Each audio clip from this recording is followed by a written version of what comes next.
Dans cette vidéo, nous allons répondre à la troisième question de notre exercice de synthèse, qui est la suivante. Quels sont les sens de variation des sous-suites U indice 2n et U indice 2n plus 1, donc les sous-suites avec les termes pairs et l'autre sous-suite avec les termes impairs.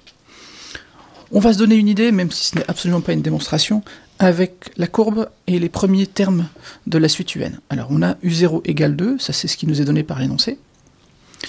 On va ensuite déterminer U1, donc avec la technique que je vous ai montrée dans une autre vidéo.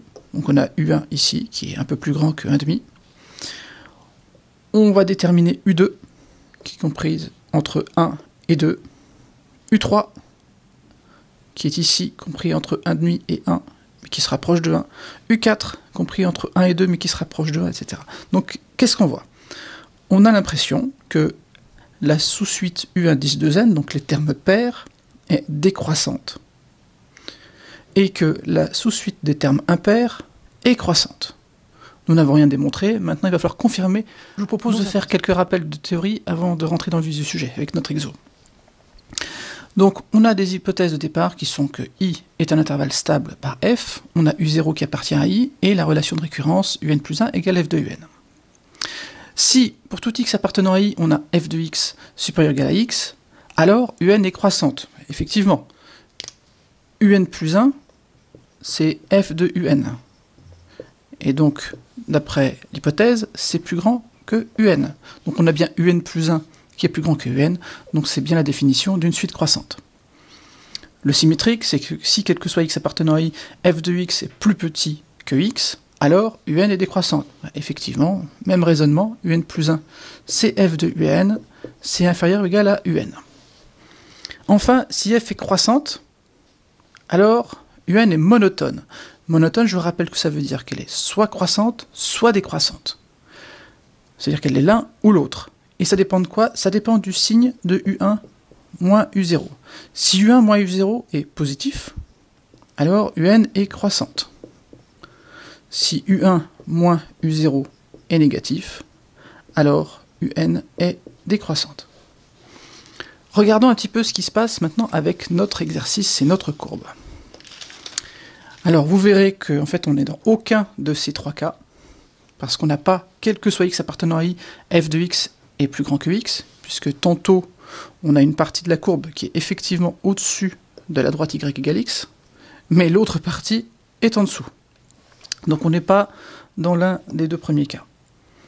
On n'est pas non plus dans le troisième, parce que f est décroissante et non pas croissante. On va donc faire une manipulation particulière, et on va quand même s'en sortir, ne vous inquiétez pas. Nous sommes donc dans le cas où f est décroissante. Tout à l'heure, vous avez vu dans la courbe, que je reprends ici, qu'on avait l'intuition que la suite des termes pairs était décroissante et que la suite des termes impairs était croissante. Maintenant, on va le montrer de façon un peu plus rigoureuse. On va commencer par les termes pairs. Donc on va s'intéresser à la suite U indice 2n. Je vais prendre le terme U indice 2n plus 1. Le terme, c'est donc U indice 2n plus 1 plus 1. C'est donc f de U indice 2n plus 1, parce que je vous rappelle la relation de récurrence, UN plus 1 égale f de UN. Je recommence, donc c'est f de U indice 2n. Donc j'ai U indice 2n plus 2 qui vaut finalement f rond f de U indice 2n. Vous m'avez dit, mais pourquoi on fait tout ça? Eh bien, on fait tout ça parce que si f est décroissante, f rond f, elle est croissante. Petite démonstration, si j'ai x inférieur ou égal à y, comme f est décroissante, j'ai donc f de x qui est plus grand que f de y. Si je réapplique la fonction f, et là je peux, puisqu'on va considérer que x et y sont dans notre intervalle i qui est stable par f, donc je réapplique et je rechange de sens, puisque f est décroissante, donc f de x est inférieur ou égal à f de y. Donc j'ai bien montré, grâce à ces deux extrémités du raisonnement, que f rond f est croissante. Comme elle est croissante, je vais pouvoir appliquer une chose que nous avons vue tout à l'heure. On a vu tout à l'heure que si f était croissante, alors un est monotone, et que ça dépendait du signe de u1 moins u0. Ici, c'est pas la suite un qu'on a, c'est la suite u indice 2n. La suite u indice 2n est donc monotone. Ça dépend du signe de u indice 2 moins u indice 0. u indice 0, on sait que ça vaut 2. u1, c'est 2 sur 1 plus 2, ça fait 2 tiers.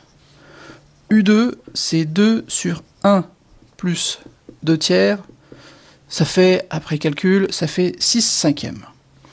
Donc, u indice 2 moins u indice 0, c'est 6 cinquièmes moins 2, et effectivement, c'est négatif. Donc, u indice 2n, elle est décroissante. Passons maintenant à l'étude de la suite u indice 2n plus 1. Alors, j'ai u indice 2n plus 3, qui est donc le terme suivant du terme u indice 2n plus 1. On va le voir comme tout à l'heure, c'est f rond f de u indice 2n plus 1. On fait la même démonstration que pour le cas des termes pairs. Je réapplique le même raisonnement, f rond f, toujours même chose que tout à l'heure, elle est croissante. Je reprends le résultat qu'on a vu dans la première partie de la vidéo. Si f est croissante, ici c'est f rond f, alors u indice n, pour nous c'est u indice 2n plus 1, est monotone. Ça dépendra toujours du signe de la différence des deux premiers termes. Donc allons-y. Donc on a déjà un premier résultat, u indice 2n plus 1, monotone. On va calculer la différence des deux premiers termes, c'est-à-dire u3 moins u1. Je rappelle que c'est les deux premiers termes de la suite u indice 2n plus 1, pas la suite u indice n. u3 moins u1. Alors tout à l'heure on a vu que u1 ça faisait 2 tiers, u2 c'était 6 cinquièmes, et donc u3, eh bien on va le calculer, ça fait 10 onzièmes après calcul. Donc u3 moins u1, c'est 10 onzièmes moins 2 tiers. Et ça, c'est strictement positif. Donc, on vient de démontrer que la suite u indice 2n plus 1 est croissante.